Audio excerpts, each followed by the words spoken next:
everybody. Welcome. My name is Marion Fourcade. I am the director of UC Berkeley Social Science Matrix, and I'm delighted to welcome you to today's panel discussion on the social and economic impacts of wildfires.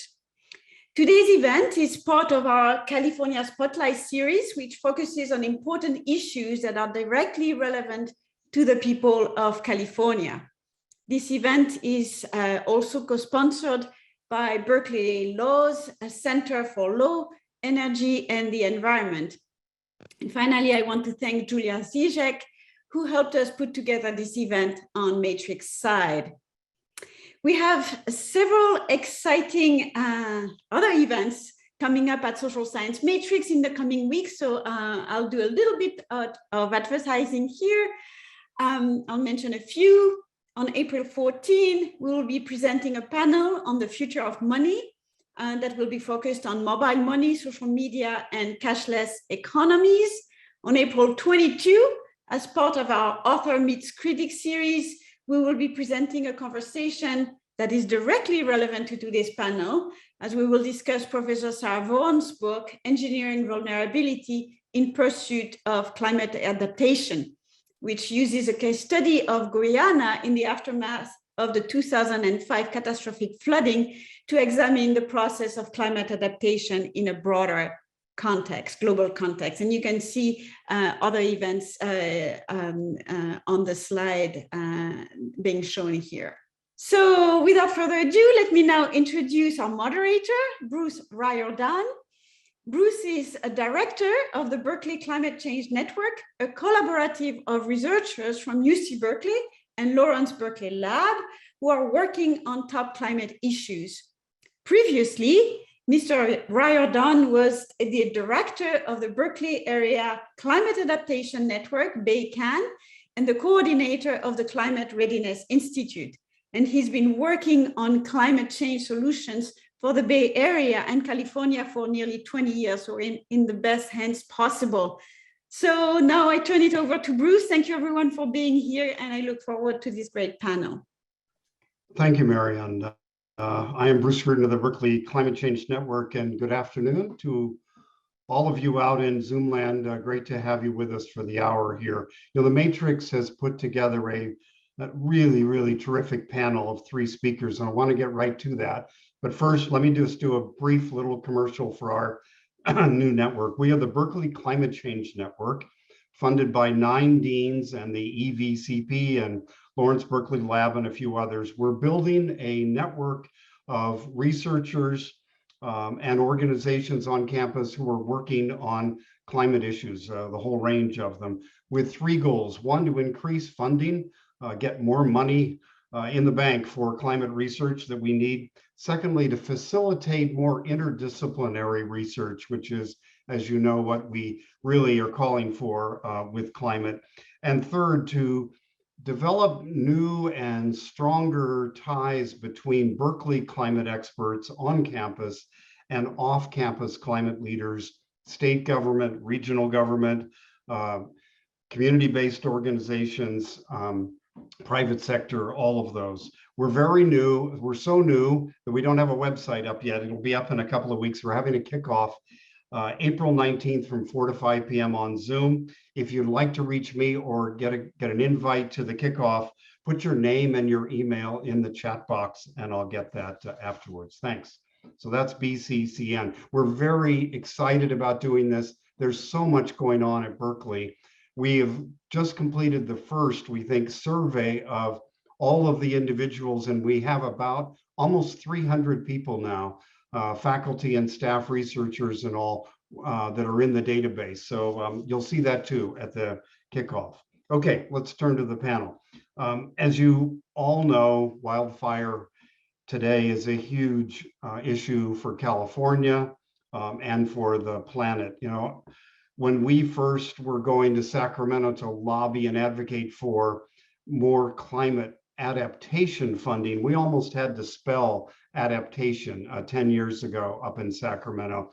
But unfortunately, the fires have really changed that. It's made it easier to talk about adaptation, but the fires, 2017 record-setting fires in 2018, 2020, 2021 here in Northern California, but really up and down the state. It's really made it, as you know, a much more in your face, climate reality in a hotter planet and a hotter and drier California. So we have three speakers today that are going to talk about the social and economic impacts of wildfires. Steve Pine, Dave Jones, and Louise Oliveira. I'm going to intro them quickly. They're going to do 12 to 15 minutes, and then we'll do Q&A. So let's start with Steve. Steve Pine is currently an urban farmer and emeritus professor at Arizona State University, ASU. He's best known for his work on the history of fire and humanity, most recently the book, The Pyrocene, How We Created an Age of Fire and What Happens Next. Steve has published 35 books, most of them dealing with fires, but others on Antarctica, Grand Canyon, the Voyager mission, and with his oldest daughter, recently an inquiry into the Pleistocene. His fire histories include surveys of America, Australia, Canada, Europe, and the Earth, a wide-ranging set of things. The best thing I liked in Steve's bio is that he started working on fire from the ground up at age 18 as a member of the North Rim Fire Hotshots just after high school, and he stayed with it. Steve Pine, welcome. The floor is yours, and please share your screen. Well, thank you. Good afternoon, and thanks again for the opportunity to introduce Pyrocene, California, and the three fires that have shaped it. Well, I'm a historian, and I like to begin fire studies in the US with the 1880 census, which improbably produced a map of forest fires. So it doesn't include grasslands, deserts, sage steppes, but this is what the fire geography of the US looked like in 1880. And it consisted of three kinds of fires. One, fire set by lightning. And that's what the map of lightning caused fires looks like, quite different from the map in the background. And that's because there was a second fire, fires that humans used, indigenous Americans and newcomers used to remake that landscape into forms they found more usable and habitable. And so it's an old concept of a second nature, and this in a sense is a second fire applied to that. But there's one other new entry into the fire scene, and that's signified by this guy, most likely burning coal, steaming across the countryside, and leading to a rapid industrialization. So it really divides. The first two fires are both in living landscapes. By that I mean the stuff we see around us. Fire has been on the planet as soon as continents were colonized by plants. But then, and that came with all kinds of ecological checks and balances as fire co-evolved with all the vegetation around it. But then a couple of hundred years ago, people found a new source to burn. These are fossilized landscapes buried in geologic past. What I think of as lithic landscapes, they began exhuming that, burning in the present with all kinds of consequences we don't understand, and then releasing the effluent into the geologic future. And this put the whole process of humans and fire shaping the planet on afterburners. It changed the narrative.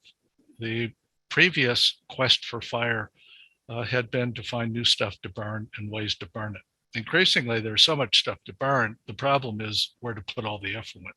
So it shifted from sources to sinks. And this new kind of fire dispenses with all the old ecological checks and balances. You can burn day and night, winter and summer, wet or dry, it doesn't matter. So the old systems for accommodating fire have in effect been overwhelmed. The other interesting thing about this Currier and Ive print is that the train divides the scene in two. One is actively burning, living landscapes, but then dividing by that sort of lithic landscape powered locomotive, there is an unburned land. And that is essentially what has happened as we've made this transition to a fossil fuel society. And even today, images of Earth at night, like this one showing Europe and Africa, track two very different realms of combustion, which don't overlap. And it ought to give us pause that megafires are actually a pathology of the developed world. The part of the world with the most advanced technologies and economies and science are the ones that are being hit most by these fires. An extreme example, here's the Koreas, North and South. North Korea, excuse me, conspicuous at night by the absence of light. And if you look at MODIS satellite images of hotspots, you'll see that they're all in North Korea. So here is a place divided by a war. One made the transition, one has not. And now we find in recent weeks that South Korea has the same kind of large, uncontrollable fires that have afflicted other parts of the developed world. So we began remaking all those working flames out there in new forms, beginning with domestic uses, transforming it. Our cities used to be made of the same materials as the surrounding countryside and burned at the same times in the same ways. Now there aren't. Almost all the materials we use have, in a sense, passed through the flame before. Agriculture outside of floodplains almost always had a fire component in it, relying on a system of fallowing. Now, modern agriculture has dispensed with that. The grain revolution was not only about selective breeding, but about all the other inputs, all of them, almost all of them coming from fossil biomass as fertilizers, pesticides, or fuel to drive the machines to dispense it. And what about wildlands? Well, here's where it gets interesting. People had always accommodated fire by modifying where they lived, often by using fire, and then using fire to counter wildfire. But today, we've made that same transition, or we've tried over the last century. And we've tried to muster a kind of industrial combustion as a counterforce. And for a while it worked. But if you took away all those airplanes and helicopters, engines and bulldozers, water tenders, chainsaws and pumps, could we even pretend to fight fire? Could we even imagine fire suppression? It would be impossible. We would have to do what people had always done before gaining this particular kind of access to third fire. And I'd like to point out that all this happens in the absence of anthropogenic climate change. This is a result of fire actually happening on the ground. And in the 1960s and 70s, the US fire community underwent a series of reforms in the belief that we were headed for a fire crisis if we did not find a way to restore some element of good fire soon. Well, now megafires have joined the forlorn polar bear as an emblem of climate change and the Anthropocene in general. I would argue that the story is actually larger, that the third fire has created a kind of third nature or fossil fuel civilization.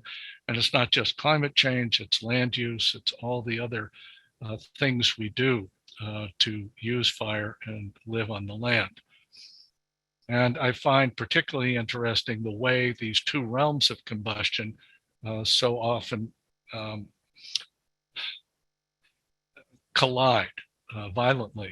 Power lines from combustion fired power plants, setting fires in living landscapes. And we have this scene so often in California.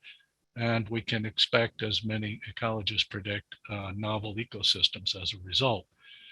But then we do need to add climate change as a performance enhancer and as a globalizer, because places that haven't undergone this transition now feel the effects. And I'm going to be a little sideways here as a fire historian and argue, in fact, that climate history is becoming the sub-narrative of fire history. And then lead with two observations. Many observers believe our future is not only dire, but strange. so much that we have no narrative by which to connect it to the past and no analog by which to understand the future. And I'm going to suggest, on the contrary, we have a great narrative, the unbroken saga of humanity and fire. And let me suggest an analog that we are creating, the fire-informed equivalent of an ice age. Think back on the Pleistocene with its pacemakers, the Milankovitch cycles, ice-informed landscapes, all kinds of peripheral landscapes influenced by ice, drops in sea level, mass extinctions, and the appearance of the hominins, creatures that could manipulate fire. And here we have a scene, imagined scene of erectines gathering around the fire, which is what people do, and bringing fuel to it.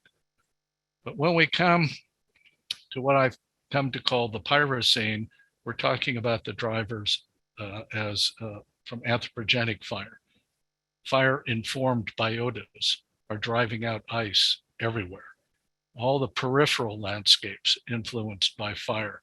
And we might even add those great smoke palls as a kind of equivalent or analog to outwash plains of sand and silt. Change in sea level, mass extinctions. And the hominins now reduced to one, the sapiens, here doing something very different. This is the Fort McMurray fire in Alberta.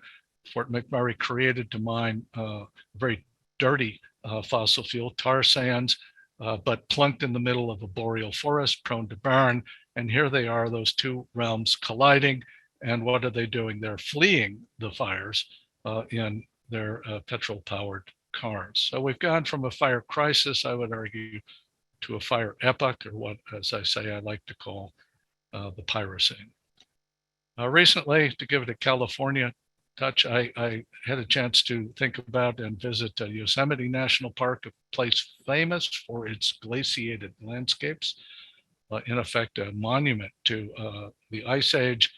And now the park is being remade in its living landscapes and through climatic influx by fire. So the Old Testament prophet Ezekiel declaimed that they shall go out from one fire and another fire shall devour them. I think he got it right. But today the situation is more complicated because we're passing not between two fires, but between three. But hey, we are a fire creature. We have a species monopoly over it. This is our ecological signature. It's what we do, and we can manage it. So with that, thank you. Thank you, Steve. Excellent. Put your questions in the Q&A, and we will get to them after the three speakers. We will get to some of them at least. So let's go on to our second panelist. Dave Jones is the director of the Climate Risk Initiative at Berkeley Law's Center on Law, Energy, and the Environment, CLEE, as we say. He's also a distinguished fellow with the ClimateWorks Foundation, and right now Dave is a candidate for the California State Senate from Senate District 8. He was a senior director for environmental risk at the Nature Conservancy for a couple of years, and maybe most importantly, served as California's insurance commissioner, the top dog, from 2011 through 2018, where Dave regulated the largest insurance market in the United States. He founded and chaired the Sustainable Insurance Forum. It's an international network of insurance regulators developing climate risk regulatory best practices. And a number of firsts. Dave was the first US financial regulator in his job for the state to require disclosure of investments in fossil fuel assets due to climate change. He was the first to call for divesting investments in thermal coal, and he was the first to conduct climate risk scenario analysis of insurers' investment portfolio. So let's welcome Dave Jones. Dave, I see your slides are up. The floor is yours. Great, Bruce. Thank you for that very kind introduction. And it's a treat to be with this distinguished panel and to follow Stephen, who did such a tremendous job laying out for us the history of fire and its implications. I'm going to talk a little bit about the one particular social and economic impact of wildfires, and that is its impact on the price and availability of insurance, which in and of itself has potential consequences economically and socially. And then I'm going to do a little bit of a walkthrough of a nature-based approach to reducing the risk of severe wildfire and some of the beneficial implications that will have both socially and economically. So just a quick overview. In recent years, we've had a increased frequency and severity of wildfires. In 2017, 1.5 million acres burned in California, 47 people killed, 10,000 structures destroyed. The total insured losses were about 13 billion, which was a record for insurance losses associated with wildfire in 2017 alone. 2018 wasn't any better. 86 lives lost in the Camp Fire, 14,400 homes destroyed, over $12 billion in insured losses. The only reason that figure isn't bigger is that most of the areas that burned had lower median housing prices, but more homes destroyed at a lower median price. And so about $12 billion in insured losses. One small insurance company went insolvent. And then, of course, PG&E declared bankruptcy, facing about $30 billion in potential liability from wildfires that its equipment started. 2019 wasn't terrible, but 2020 was. About 4.3 million acres burned, $10 billion in property destroyed, $2 billion in fire suppression costs, 33 deaths and 10,000 structures, only to be followed by 2021, 8,835 fires, 2.5 million acres burned, 3,629 structures destroyed. The second largest fire in California's wildfire history, the Dixie Fire, burned 963,000 acres, and it alone destroyed 1,300 structures. So we are basically marching steadily towards an uninsurable future as it relates to wildfire risk in California. And insurers are rational economic actors, and a part of their expertise and competence is identifying risks and identifying where risks lie and how to avoid those risks and manage those risks. And so there are about 3.5 million households in California that are in areas that face some level of wildfire risk. About 2 million of those homes are rated high or very high risk of wildfire. And what's happening is that insurers are beginning to non-renew insurance policies and decline to write new insurance policies in wildfire risk areas within the wildland-urban interface. So we've seen an increase in insurer non-renewals between 2015 and 2020. Now, there was a slight modest decrease in non-renewals between 2019 and 2020 associated with a moratorium that the insurance commissioner issued, a one-year moratorium on non-renewals for certain areas that have been declared a disaster due to wildfires, but that's a temporary moratorium, and the trend line is towards increased non-renewals. The fire insurer of last resort is the FAIR Plan. This is a private entity created by state statute to write fire insurance where people can't otherwise get fire insurance. It's seen a 38% increase in policies statewide from 2015 to 2020 as people can't find private insurance and are forced to buy FAIR Plan policies. And of course, insurers at the same time, if they are writing insurance in these areas, are seeking and getting rate increases, and rates in the wildland urban interface are at least 50% higher than areas outside, as you would expect. So the trend line is not good, particularly when you consider that climate change is continuing to be a driver here. And we know that temperatures are going to continue to rise, and we're simply not doing enough fast enough to stave off more temperature increase. Professor Scott Stevens was quoted in the Bee the other day indicating that with regard to wildfires themselves, about 25% is driven by climate change, but about 75% is actually driven by forest management practices or the lack thereof. And so as Stephen alluded to, and as a number of organizations have found through their own science and empirical work, forests before Western settlement were characterized more like the forest on the right, particularly forests in the Sierra Nevada. There were forests that had open spaces, not so much vegetation, as opposed to forests on the left, which reflect forests after about 150 years of fire suppression in the Western United States. And that fire suppression has resulted in more vegetation growing, smaller trees growing, and more fuel in our forests, which in turn has led to the picture on the left, which is more catastrophic wildfires due to the volume of fuel that's in our forests, as opposed to the picture on the right, which is a forest characterized by less vegetation, less fuel, more open space, where fire remains on the ground because you don't have the ladder fuels that get the fire into the crowns of the trees, which in turn increases the severity of the fire. and also increases ember cast, which is a big driver for these wildfires as well. So one of the solutions that's been pursued by the Nature Conservancy and the state of California and others is mimicking how nature used to manage fires. And as Stephen alluded to, one way in which nature managed fires was with fire. Fire would routinely occur across the natural landscape in the Sierra Nevadas, in our forest lands. Fires would burn and reduce vegetation, reduce ladder fuels, and reduce the propensity for fires to become more severe. And as Stephen also alluded to, Native American peoples also routinely used fire on the landscape, including in California, as a way of managing the landscape, and that too kept vegetation down. So ecological forestry is a practice that basically mimics how nature and Native American peoples used to manage the forest, and that is by using prescribed fire and ecological fitting to reduce the volume of fuels within a forest and thereby reduce the severity of wildfires. The Nature Conservancy has a 28,000 acre ecological forest management project occurring in Placer County around the French Meadows Reservoir, which is a reservoir in the Placer County Water Agency system.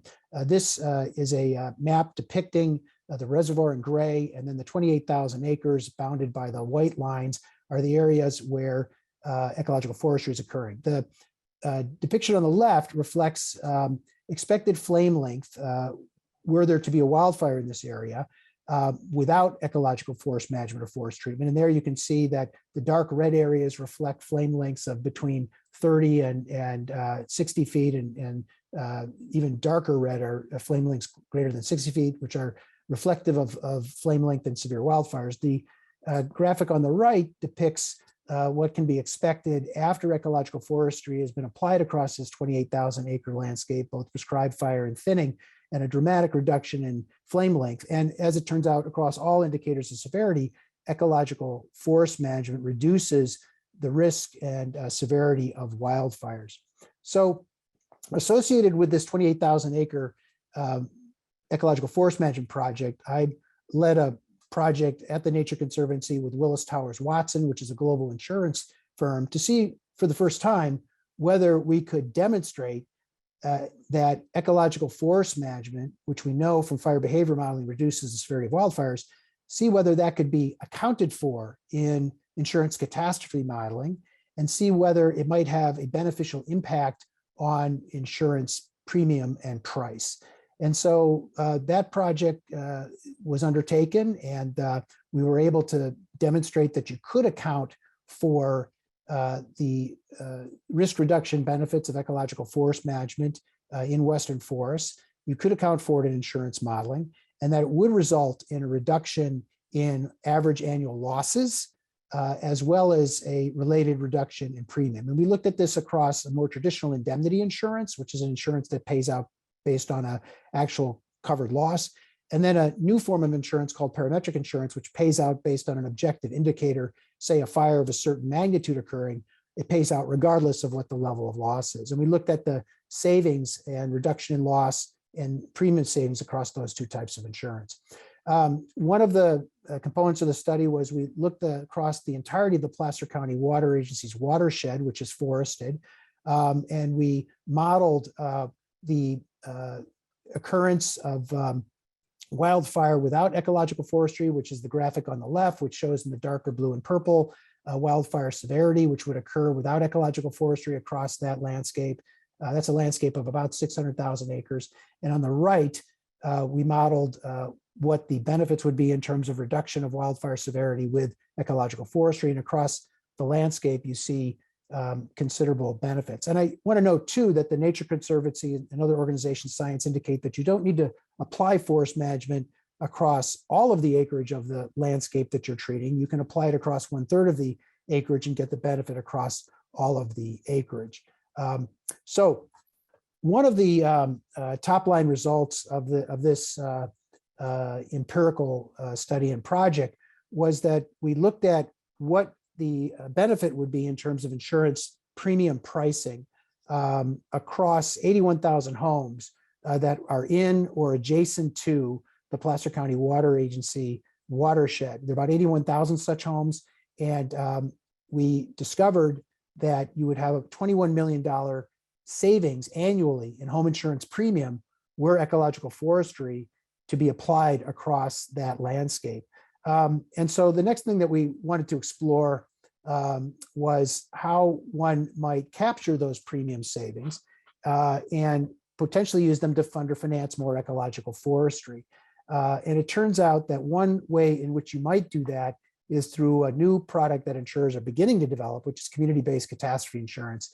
Think of this as a group insurance policy for homes, which is purchased by say a city or town for homes in the city or town. And so the homeowners pay the premiums to the city or town remits the premium to the insurer then covers the homes in that city or town or some subset of the geography in that town and pays claims based on wildfire losses. So it turns out that if you structure a group insurance policy like this for homes, it has the benefit of being able to capture the risk reduction and loss reduction and premium savings benefits to those homes in a way that's a lot more difficult to do if you're trying to capture that across 10 or 20 insurance writers that are writing to those 10 or 20, each of them writing to the homes within that community. And so one way in which you might capture the insurance premium savings is through a fee or a surcharge associated with the provision of that insurance. So I'm going to speed along because I'm coming to the end of time. But one of the things that we are hoping to do is encourage insurance modelers to take up the results. These results also demonstrate the need for additional public investment, both state and federal, in forest treatment. And our objective is to try to place this product in the market. We think that this does provide a pathway that is a nature-based pathway to help keep insurers in the market and to address the social and economic consequences of insurance unavailability in these marketplaces. Thanks very much. Thank you, Dave. Excellent. And again, put your questions in the Q&A box for any of our panelists, and we'll get to them after our third speaker. And our third speaker is Luis Oliveira. Luis is a senior associate economist in the Economic Research Department of the Federal Reserve Bank of San Francisco. His expertise focuses on applied economic policy, developed over a career as a member of several macroeconomic policy analysis teams. You'll recognize them: the International Monetary Fund, IMF, the World Bank Group, and the Federal Reserve System. Luis's research focuses on macroeconomic forecasting, inflation, and climate risk. Welcome, Luis. The floor is yours. Thank you. Let me go ahead and share my screen here.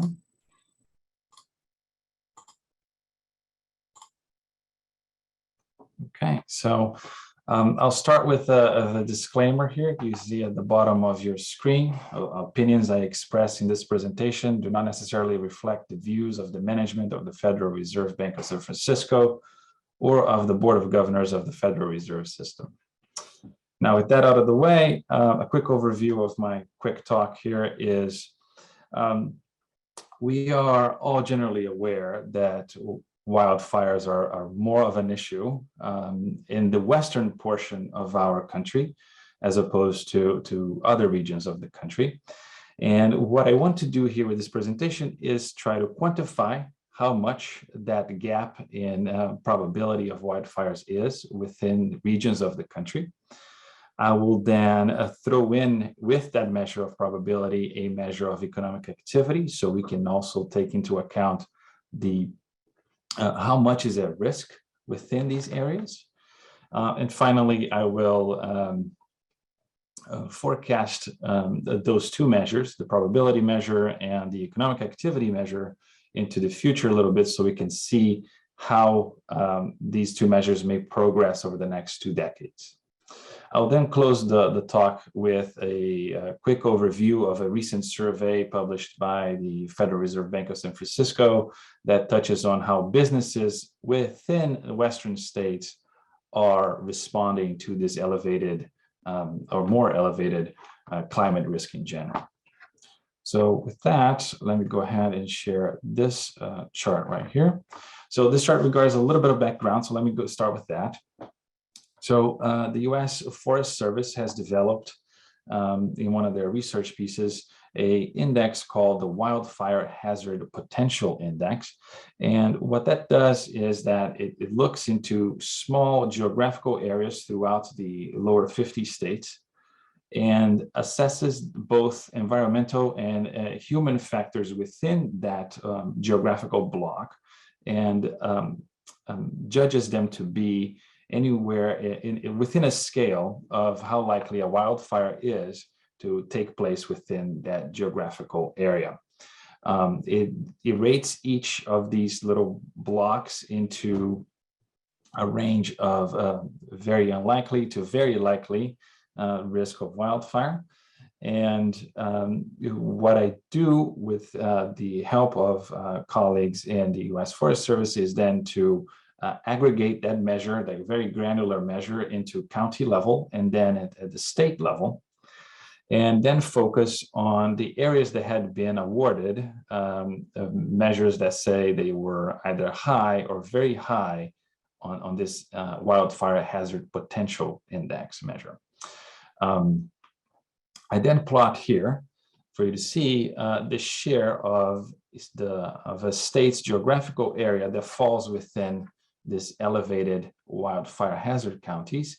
And by elevated, I mean areas that had been assigned a value of either high or very high within that index. The first thing to notice here is that within the lower 50 states, all 7 westernmost states fall within the top 15. California is right there in third place there, with about a third of its total geographical area being classified as an area of elevated wildfire hazard.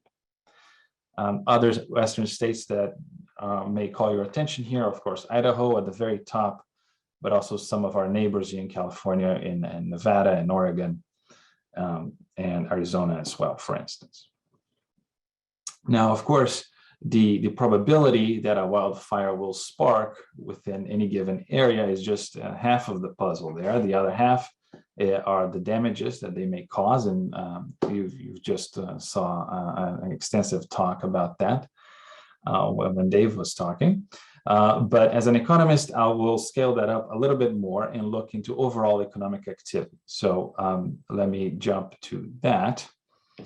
And we can focus first here on the blue bars. So what I do next is to first aggregate that measure of probability that I just showed you into a regional level. So again, from very small geographical areas into county level, state level, and now in regional level.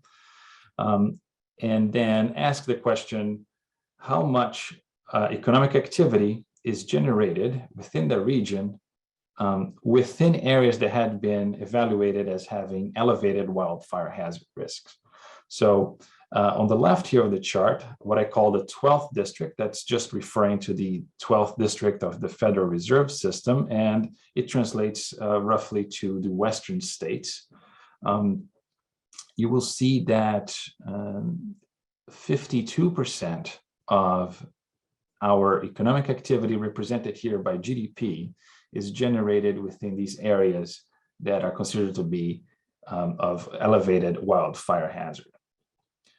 In comparison, other regions of the country show a much lower level at around 25 to 30%, or even much lower than that if you look at the Mideast, Southwest, and so on. And the plains even. But that is also excluding a few other areas of the United States that simply had a value of 0. Those I'm not showing here in the chart. So not only are our western states more prone to wildfires, but more of our economic activity, and when I say economic activity, I'm not only referring to GDP here. In the chart, I showed GDP, but we repeated this exercise looking at wages and earnings, as well as employment levels and even housing stocks. So more of our economy in the West is based within areas of elevated hazard relative to the rest of the country. More people live there, more business are within these areas, more wages are made within those areas, and more houses are being built in these areas.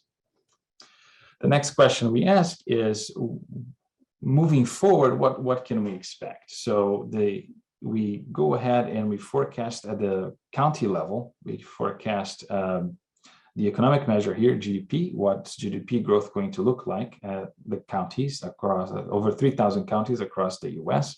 And we also forecast forward with the help of climate models that are collected from several institutions within the US. And we forecast forward this measure of wildfire hazard as well to see how counties within these regions may change their classification over the next 20 or so years. And what we get is this picture reflected in green by the green bars here, showing you that the share of regional GDP that is expected to be originated from elevated wildfire hazard counties is expected to increase in Western states, while it's expected to remain fairly stable throughout the rest of the United States. And then in yellow, I show you a more severe version or a severe scenario where we allow for, in our model, we allow for the precipitation risk or whiplash to bounce back from dry to wet season more intensely, which would increase the risk of wildfires. And that's shown to you in yellow, showing you that that share of 52% in 2018 could increase to about 60 or even above 60% in the West versus, again, in the rest of the country where it could remain more stable. Now, the next question, now there are many other questions that you can ask following this analysis, but one that we did focus our efforts in the San Francisco Fed was to ask businesses within Western states how they are responding to this perception of a higher wildfire and climate risks in general, how they responded within their own businesses. And that's what I will jump to next here. So we ran a survey within our district, within the Western states. And the first thing we wanted to ask was, are businesses within Western states recognizing that this is a risk, yes or no? And so in the first bullet point here to the left, you can see that, excuse me, up to around 90% of businesses that we interviewed here have recognized that climate risk is an issue of either high or moderate priority. So they are recognizing it. And then 60% of our respondents said that they are either already or expected to feel an observable impact in their firm's revenue, costs, and investments. And then we asked them how, and that's the picture on the right. As you can see here, the top three factors or avenues through which they are feeling this climate change or expect to feel the climate change is first and foremost influences of this risk on changing rules and regulations that are related to their business. The second point is how this increased risks may affect costs of raw materials or other operating costs within their businesses. And then the third point is how their clients or consumers in general may alter their demand for products and services from these businesses. Now, we then follow up with the question that I presented to you originally: how are they responding to this elevated risk after recognizing it? And we gathered that over a third of our respondents said that they have designed a formal risk mitigation strategy, a climate risk mitigation strategy. And within their strategies, and by the way, those were especially true for firms within the agricultural sector, as I highlight here on the second bullet point. And then we asked them what portions, what factors into these formal risk mitigation strategies that you have developed.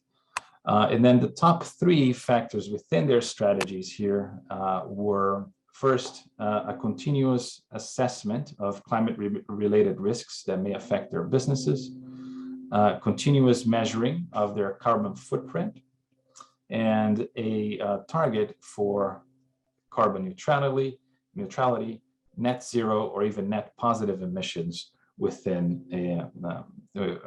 going forward within a certain amount of period. And that period may vary from business to business. But that's not all that they have highlighted. Many firms do not have a formal risk mitigation strategy, but they have considered climate-related mitigation strategies as part of a broader corporate social responsibility approach. So some firms have dedicated resources to this formalized strategy that I highlighted a moment ago. Other firms group these measures that they might take with a more general corporate social responsibility. And what we see here is that by far the two largest or most common measures they have taken are the increased use of energy efficient technology and measures that aim at reducing their waste and or increase their recycling. Now, I can expand much more on this, but I'm also coming close to time here, so I will say thank you and pass the ball back to Bruce. Thanks, Bruce. Okay. Thank you, Luis. Excellent. Thank you, all three panelists. We have time for a few questions. The first one is, and you all touched on this in different ways, land use. Going forward, let's say you are czar, or maybe more appropriately governor here in California, how much of a strategy do we have to develop? How important is it that we develop around housing and land use in California? Because as you know, we have many more people today living in high fire areas than we did certainly 20, 30, 40 years ago. So how important are land use decisions for all of this? Dave, maybe start with you. So there's no question that one of the major drivers of both economic and insured losses is the dramatic increase in residences and businesses and other structures that we've put into the wildland urban interface, either in or directly adjacent to forests. So that's a main driver. So one has to question whether that continues to make a lot of sense, given that temperatures are continuing to rise, conditions are drier, we're seeing more transpiration, more evaporation of what little water there is, and we have so much forest acreage that is not being ecologically managed or otherwise managed. It doesn't really make sense to continue to build in these areas. And I think that's a very real question. I think it's the political challenge, though, and there were bills in the legislature introduced in the last couple of years, one by Senator Mike McGuire, which would have foreclosed development in these areas, or at least dramatically increased the internalization of the external costs of developing these areas, to use an economist perspective. But there are constituencies on the other side that want to continue to see growth and development. And we have a 3 million unit housing shortage in the state as well, which is a countervailing factor too. So I think probably the most politically viable path is to try to internalize some of the external costs associated with development in these areas. And that means requiring adequate local fire protection, imposing on developers requirements that they have funding streams for landscape scale forest management, for home hardening, and for some of these other approaches that we know empirically will reduce the risk. Rather than shifting those to the public sector, those ought to be internalized and part of the development pro forma, so that at least as new projects are being approved, they're at least paying some of their own way with regard to the externalities. Good, great, thanks, Dave. Louise or Steve, I want to tackle this one on land use and housing. Yeah, I agree with what Dave just expressed. I think that the land use, especially on the West, as I alluded to it in my presentation there, is one of the factors that makes it so the projection for economic activity coming from risky areas is indeed expected to increase in the West, more so than when compared to other areas of the country. I would think that housing shortage is a big issue as well, as Dave alluded to. I think other areas of the country may have better, maybe better positioned to solve their housing shortages by construction in areas that are not necessarily wildfire prone. I think in the West, that's harder to come by. And in California, that surely is the case. And I would finally just highlight that in the case of Western, in the case of Western states, I'd say that businesses, not only on the housing side, but also businesses that are already located and earn their income in areas of high wildfire risk, serve as an attraction point for further development in these areas. And so perhaps adding another complex take on whether or not it is indeed viable to avoid construction and development in these areas. Thank you. Steve, are you back? You were trying to log back in. Maybe not. Okay, we'll go to the next question. Given the impact of wildfires on the insurance industry and consumers, is the insurance industry actively, actively working, I think it's gone off my screen now, but actively working towards zero carbon economy? How active is the insurance industry, Dave, in attacking these issues? That may have gone off your screen. That may be my fault because I answered in the chat. But the short version is that the US industry continues to lag behind its European and Asian peers with regard to embracing net zero for the writing of insurance, which is called underwriting, and for reserves and investments of its reserves. And so it continues to be a problem and one that civil society organizations continue to advocate for, and that is to get more US insurance companies to embrace net zero, both in their writing of insurance as well as their reserving. Okay. Luis, something to add on that one? I can't speak necessarily about insurance companies, but for businesses in general, what we've seen in our recent survey is that the net zero carbon emissions or a goal is high of mind. It is something that businesses are considering within our Western states. Their targets may vary quite a bit in terms of length of when to achieve those targets. And within the tech sector, they are being more, perhaps a little more ambitious in aiming for net positive targets as opposed to just net zero. And that's the sort of broad strokes that we got from that survey. Let's try one more. We have just a couple of minutes left. Equity is a big issue around all of the climate impacts, whether it's heat or drought or wildfire and all. What are some of the equity issues here in that wildfire won't have an equal impact, either economic impacts or social impacts on all of us? It will hit certain groups and certain populations more. What are some of the equity issues we're seeing here with wildfire impacts? Dave, want to start? Sure. So perhaps not surprisingly, a significant number of people that live in the WUI chose to live there because the housing is more affordable, and a significant portion are on fixed incomes or otherwise have lower incomes. And so the lack of insurance and the increase in insurance price falls most acutely on them, as does the physical impact of the fires themselves. So it's a real problem.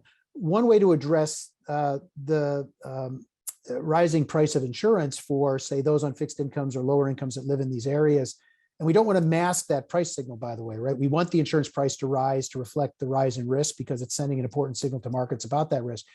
But you could construct a premium subsidy program, much as we've done for Obamacare, for Covered California, where health insurers still price their insurance at what they price it, but the state and federal government provides a premium subsidy for lower income people. You could have a state construct where the state could provide a premium subsidy for lower income people currently living in the wildland urban interface to help them defray the cost of insurance, but still letting insurance price go to where it needs to go. One caveat about that, though, if you offer that to new entrants to those markets, then you're just further exacerbating the problem because you're encouraging more people to move into that area. So maybe you just have that program for those that live there and not make it available for those newly moving in.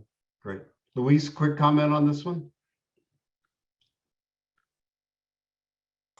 sorry, I was muted there for a second. In terms of equity, I think housing plays a big role here. I think, especially if you consider the rural versus urban divide, I think rural areas in general are probably more wildfire prone and perhaps have a higher incidence of housing that are at the lower end of the market, and so more prone to house people with lower incomes. And so if you consider a higher probability of wildfires in those regions, you run the risk of running into even more housing shortages at the lower end of the income distribution there. I'll add that. Yeah, that's good. Let me grab the Q&A here. Is the use of livestock, goats and sheep, for clearing ground cover useful for wildfire prevention purposes? If so, how could this be scaled up? I know livestock is not right in the wheelhouse of either of you, but want to take a jump at that one? So I'm not an expert on the use of livestock to manage lands, but my general understanding is that it won't provide you with sufficient vegetation reduction to get the kind of benefits that we showed in our wildfire resilience insurance study at the Nature Conservancy and with Willis. Using prescribed fire and actual thinning, you can have that be effective for an up to 10-year period with like a 5-year refresh on the prescribed fire. I think grazing you probably have to do annually, and I'm not sure it reduces enough vegetation to really make a difference.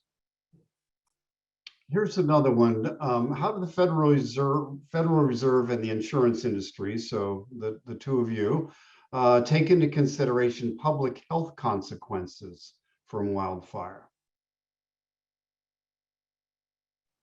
Luis? Yes, so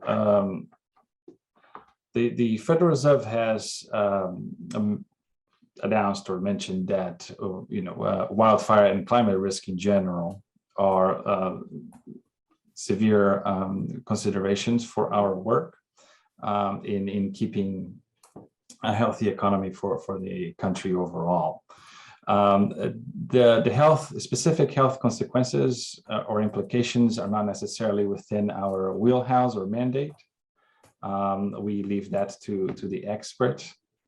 But from an economic side, I'd imagine that on a personal note, I should say, I'd imagine that to the point where wildfires and climate risk may affect our workforce and reduce it, we could then imagine that economic growth throughout the country, not only in California and not only the West, would suffer the consequences as well. Mm-hmm. Yeah, the smoke issues, the health issues, right in the immediate fire areas. Dave, anything with the insurance world and health issues here? So I think we're going to see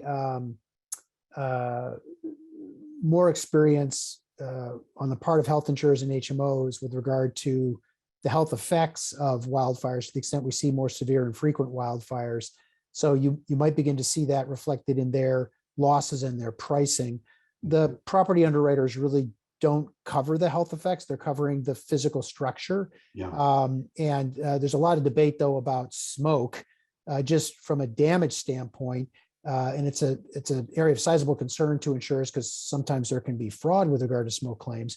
And so it's an area where insurers are increasingly trying to restrict coverage in terms of covering smoke per se, but not as a health issue, more as just a physical damage issue. Okay, good. We have a fair number of students on this call today and listening to your talks. What would be your advice, your mentoring to students, either undergraduates or graduate students, say at Berkeley or elsewhere, who want to move into this whole wildfire and economic impacts and social impacts into the field, either of the fields you're in per se or broader? Louise, what would you say what would you give them as a career path kind of or advice? I'd start by saying there is a huge demand for search expertise, and that demand is only growing.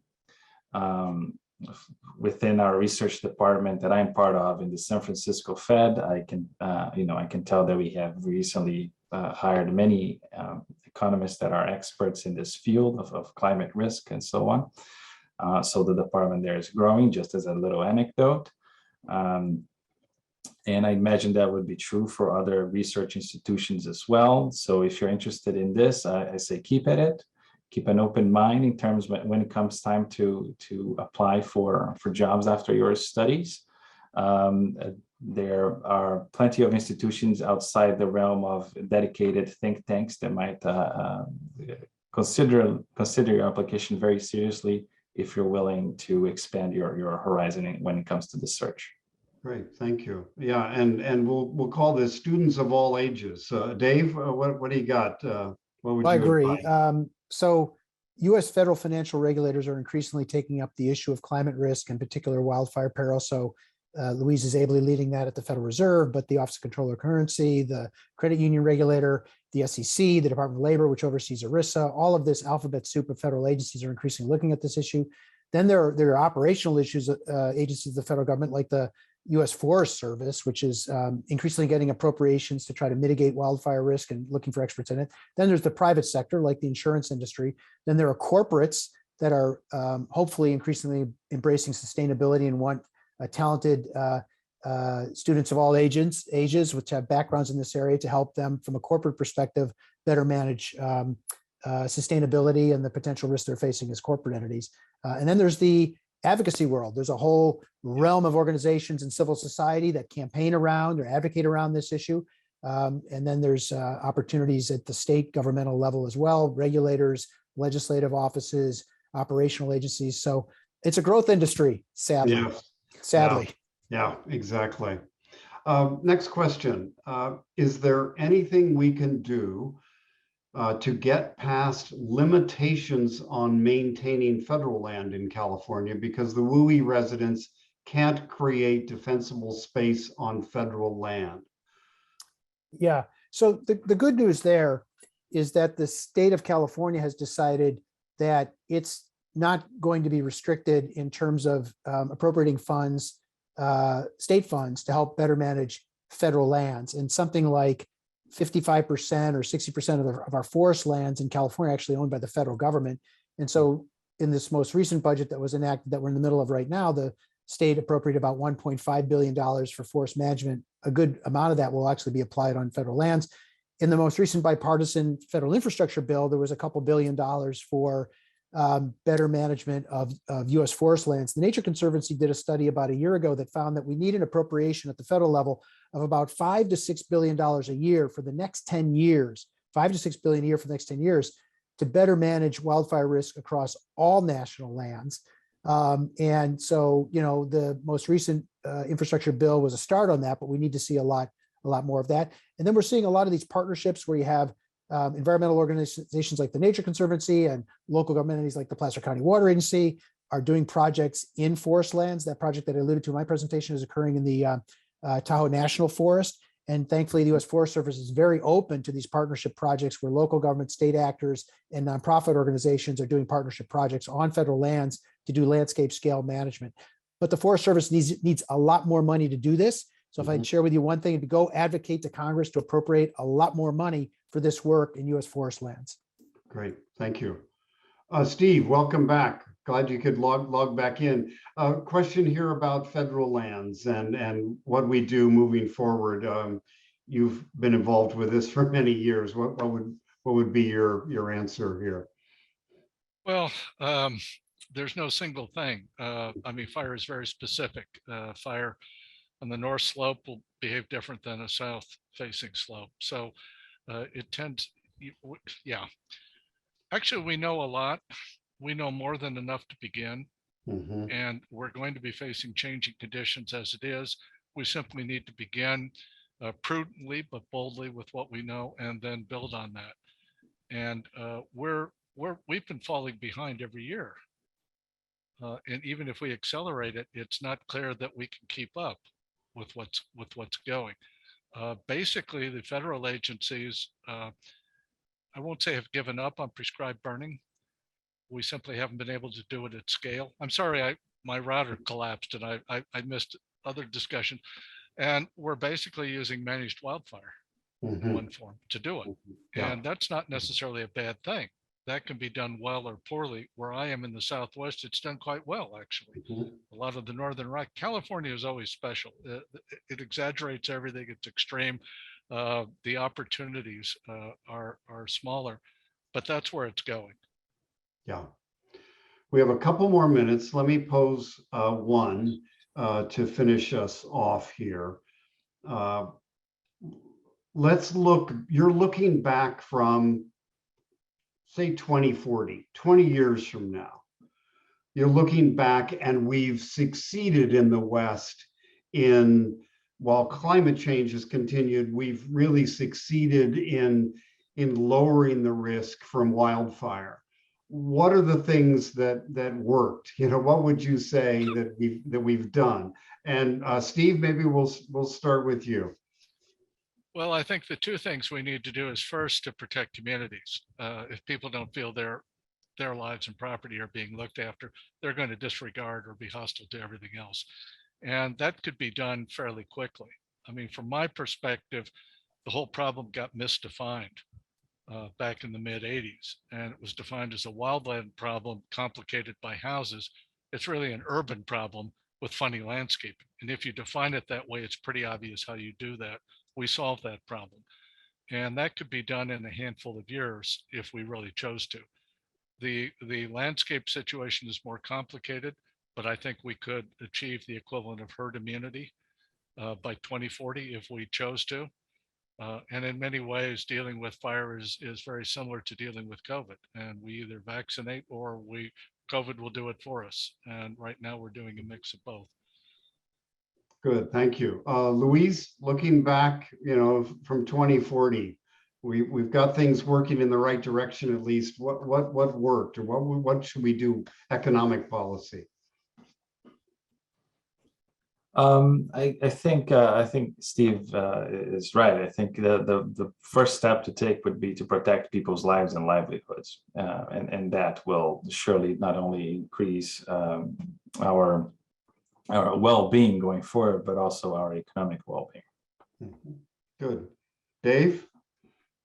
So in 2040, my hope is that the federal government will have appropriated $5 to $6 billion a year to do better management of its lands, including importantly forest lands, and using prescribed fire and ecological thinning more aggressively, entered into more partnerships with states as well as local entities and nonprofit organizations to do partnership projects around that management.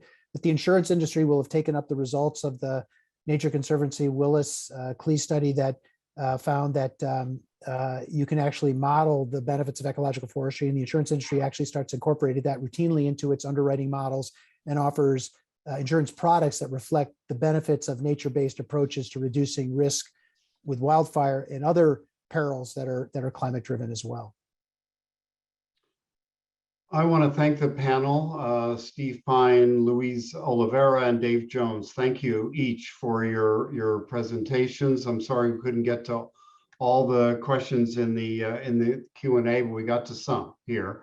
And I'd like to thank the Social Science Matrix. This is a great series that you're doing.